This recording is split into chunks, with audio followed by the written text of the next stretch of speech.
dit sind. Lykken bor, hvis du vil vinde. Tål med ro og høflighed, og dårlige følelser gå i fred.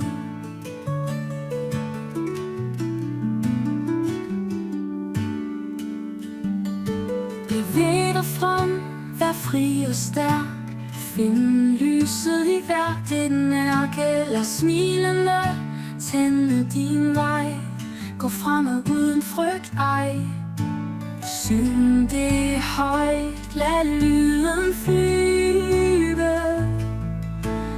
Vær den glæde, du vil gyde. Tro på drømmene i dit hjerte. Glem alt fortidens smerte. Hver dag er en ny chance.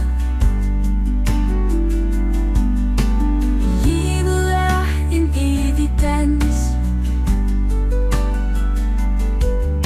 Giv slip på sorgerne du bærer. Se solen lyse kærligt her.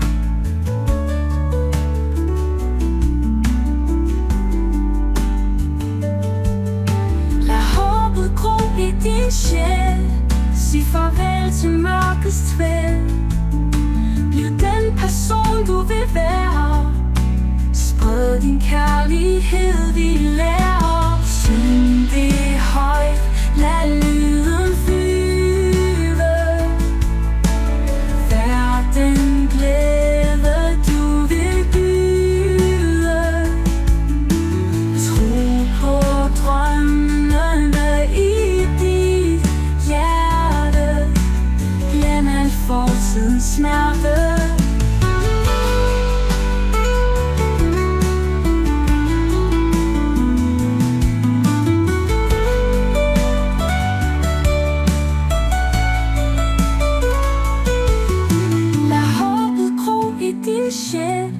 Sig farvel til mørkets tvæl.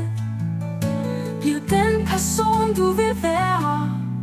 Spred din kærlighed, vi lærer. Syng det højt, lad lyden flyve. Vær den glæde, du vil gyde. Tro på drømmene i dit hjerte. Glem alt fortidens smerte her.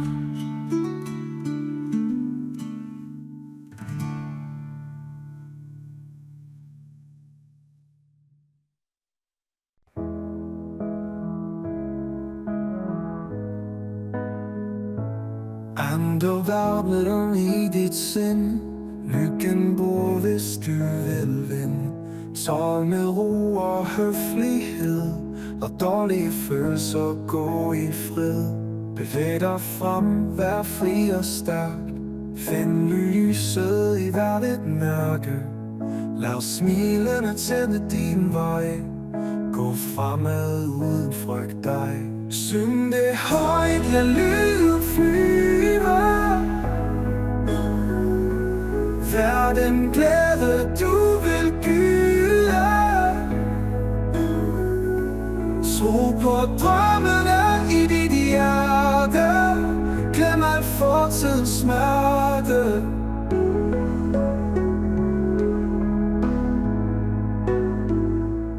Hver dag er en ny chance. Livet er en evig dans. Giv slip på sorgerne du bærer. Se solen lyse kærligt her. Lad håbet gro i din sjæl. Sig farvel til mørkets tvæl. Bliv den person du vil være. Spred din kærlighed, vi lærer. Syng det højt, lad lyden flyve. Vær den glæde, du vil gyde. Tro på drømmene i dit hjerte. Glem alt fortidens smerte.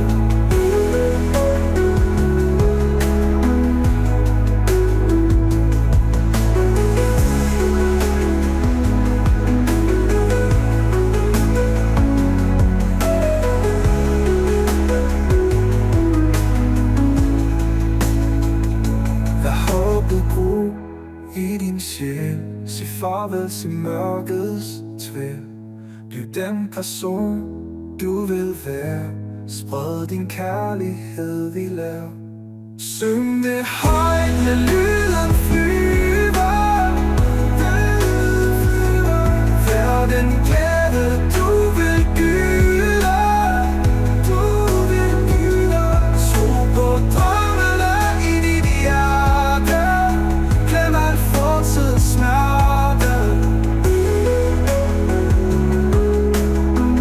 Glem alt fortidens smerte.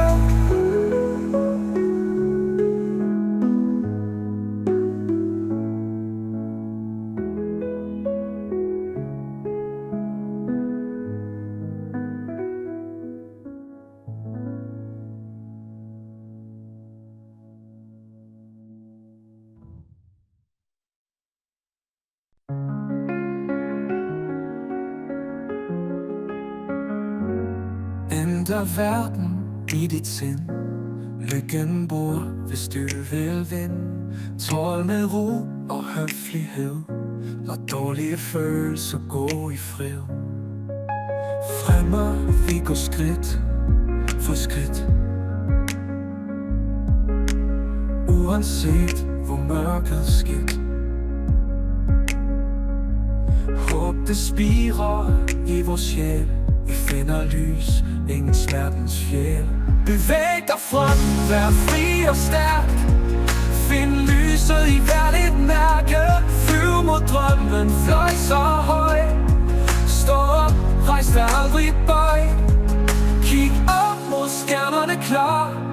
Vi kan nå langt, vi når så snart. Tiden tikker hver minut. Grib dagen, syng i nattens skjul. Bevæg dig frem.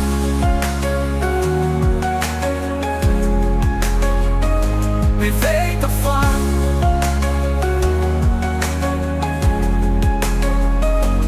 Kig op mod stjernerne klar. Vi kan nå langt, vi når så snart. Tiden tikker hver minut. Grib dagen, syng i nattens skjul. Bevæg dig frem, vær fri og stærk. Find lyset i hvert et mærke. Flyv mod drømmen, fløj så høj. Stå op, rejs dig aldrig bøj. Bevæg dig frem, vær fri og stærk. Find lyset i hvert et mærke.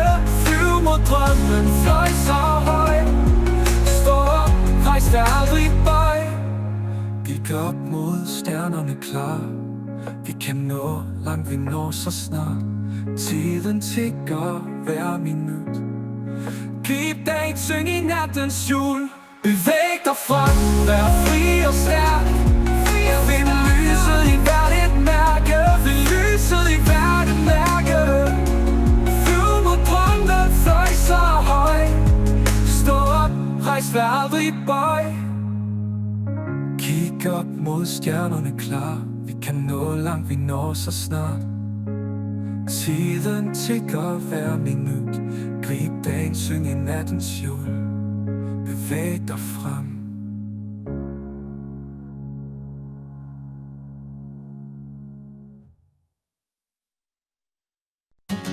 Ændre verden i dit sind. Lykken bor, hvis du vil vinde. Tag med ro og høflighed. Lad dårlige følelser gå i fred. Fremad vi går skridt for skridt. Uanset hvor mørket skidt.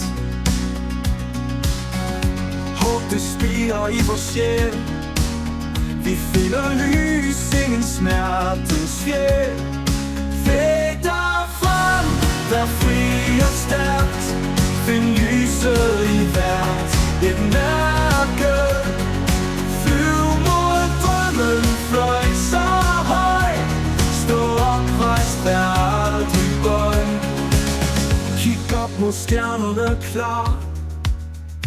Vi kan nå langt, vi når så snart.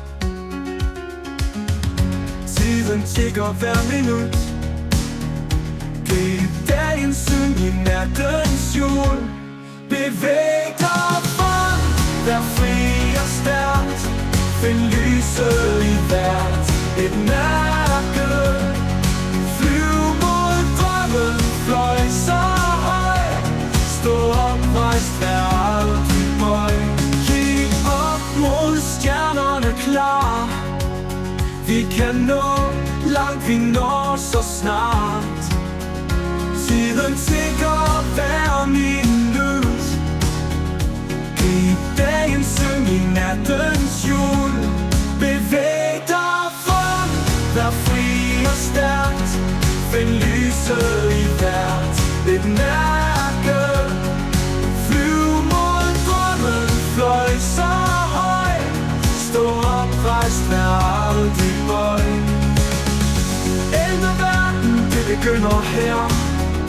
Lad hjertets kraft stige nær. Sammen står vi aldrig svag. I lysets væsen dag efter dag. Efter dag.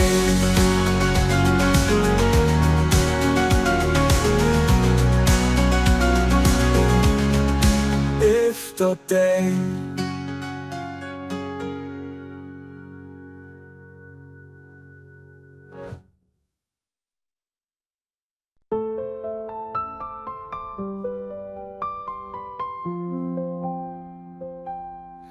Fredagsintet lykke stor.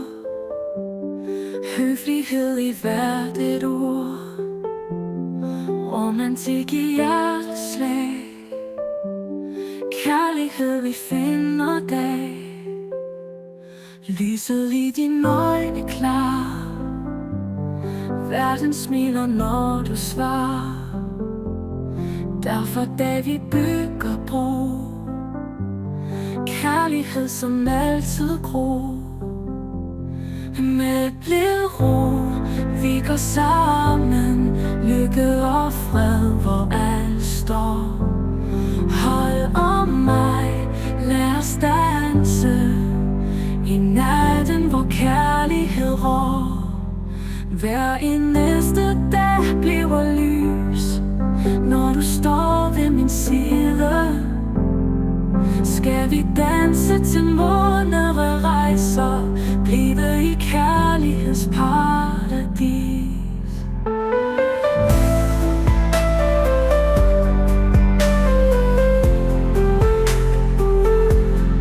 Fremtiden er vores skin. Lykken banker blødt på din. Rejsen sammen hånd i hånd. Evig lykke som et bånd. Med blid ro vi går sammen. Lykke og fred hvor alt står. Hold om mig, lad os danse. I natten hvor kærlighed rår. Med blid ro vi går sammen. Lykke og fred hvor alt står. Hold om mig, lad os danse. I natten hvor kærlighed rår.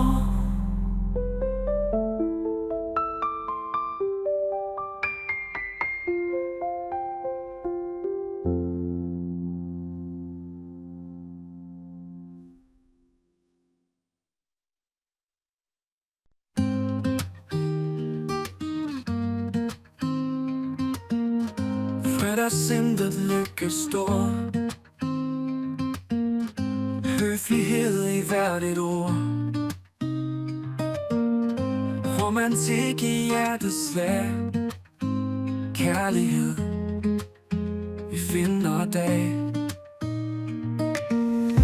Lyset i dine øjne klar.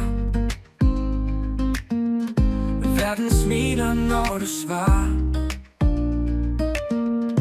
Dag for dag vi bygger bro. Kærlighed som altid gror. Med blid ro vi går sammen. Lykke og fred hvor alt står. Hold om mig, lad os danse. I natten hvor kærlighed rår.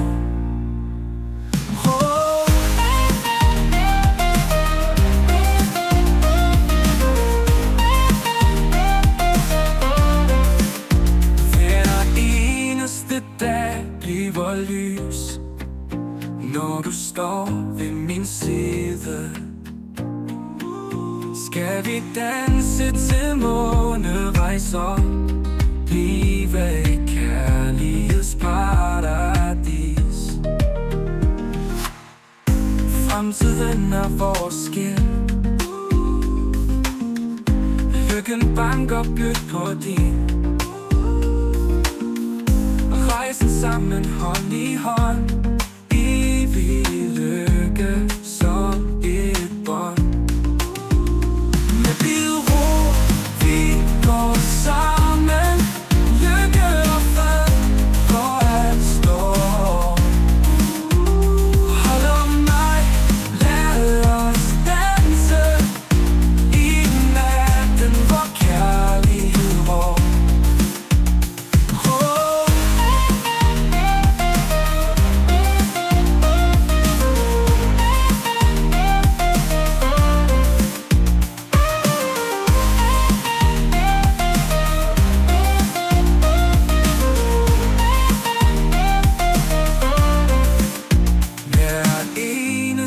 Dag bliver lys, når du står ved min side. Skal vi danse til månerejser, blinde i kærlighedsparadis.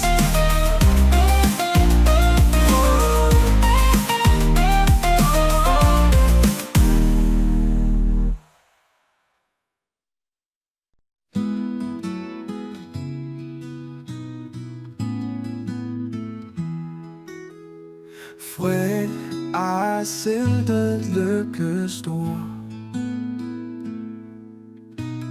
høflighed i hvert et ord, romantik i hjertets slag, kærlighed vi finder dag for dag. Med blidrum vi sammen går, i lykke og fred, hvor alt består.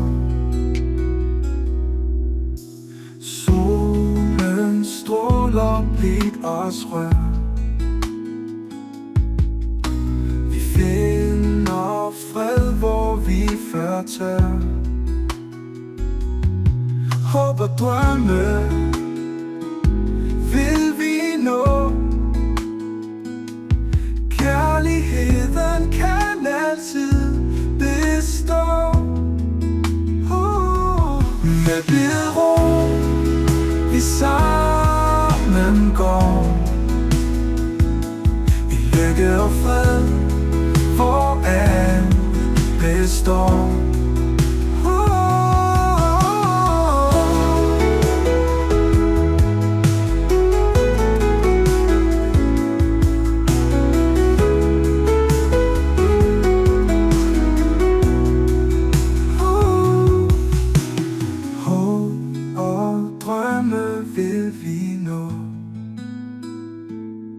Kærligheden kan altid bestå. Med blidrum vi sammen går, i lykke og fred, hvor alt består.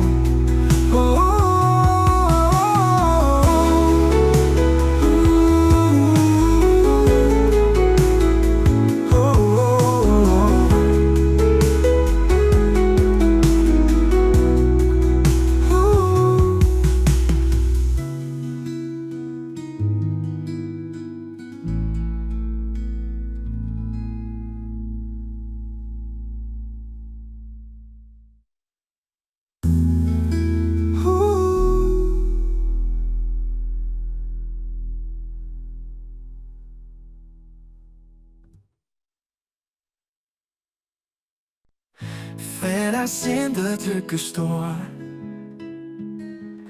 høflighed i hvert et ord, romantik i hjertets slag, kærlighed vi finder dag for dag.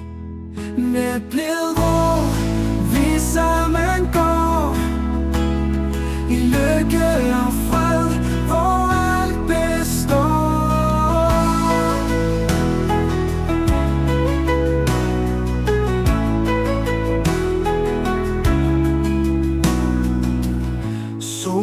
stråler blidt rør. Vi finder fred, hvor vi fortør. Håb og drømme vil vi nå. Kærligheden kan altid bestå. Med blid ro vi sammen går, i lykke og fred, hvor alt består.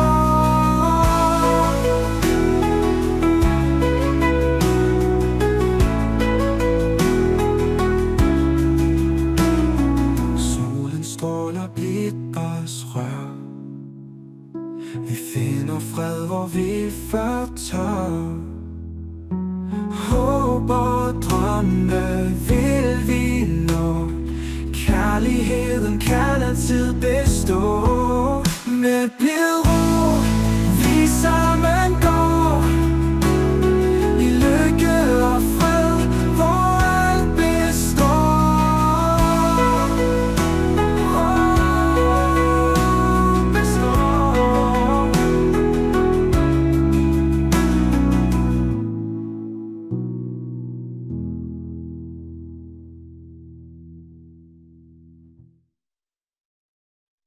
Andre verden med dit hjerte først. Lykkefuld og visdomstørst. Tråd med høflighed, smil hver dag. Vær sund og stærk, find din sag. Verden er stor, men hjertet er større. Find din styrke, hvad den gør. Tro på drømme, se dem ske. Kærlighed, den skal vi sprede. Med kærlighed og lys bliver verden klar. Alle steder vi går, vi er til stede her. Med et smil og en tanke så ren. Vi bringer håb igen og igen.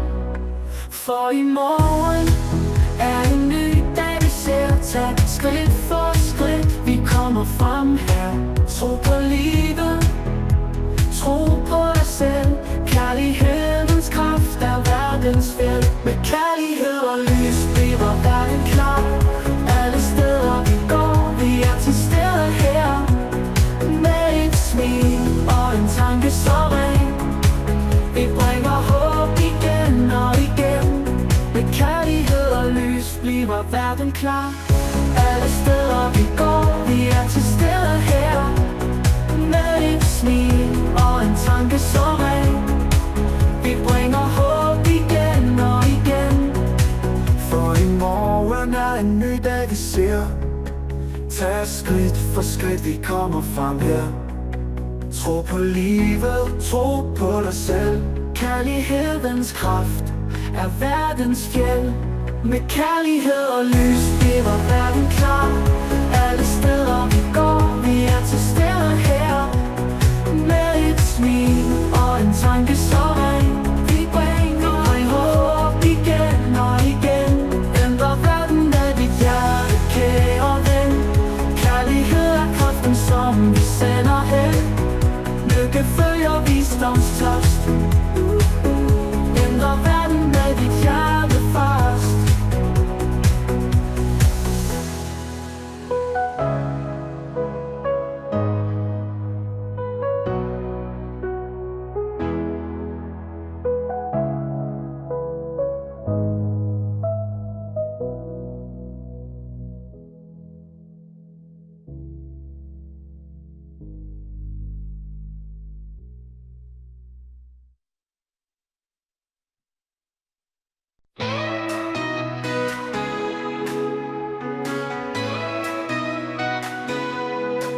Ændre verden med dit hjerte først. Lykke følger visdomstørst. Tårne høflighed, smil hver dag. Vær sund og stærk, find din sag. Verden er stor, men hjertet er større. Find din styrke, hvad end gør. Tro på drømme, se dem ske. Kærlighed, den skal vi sprede. Med kærlighed og lys bliver verden klar. Alle steder vi går, vi er til stede her. Med et smil og en tanke så ren.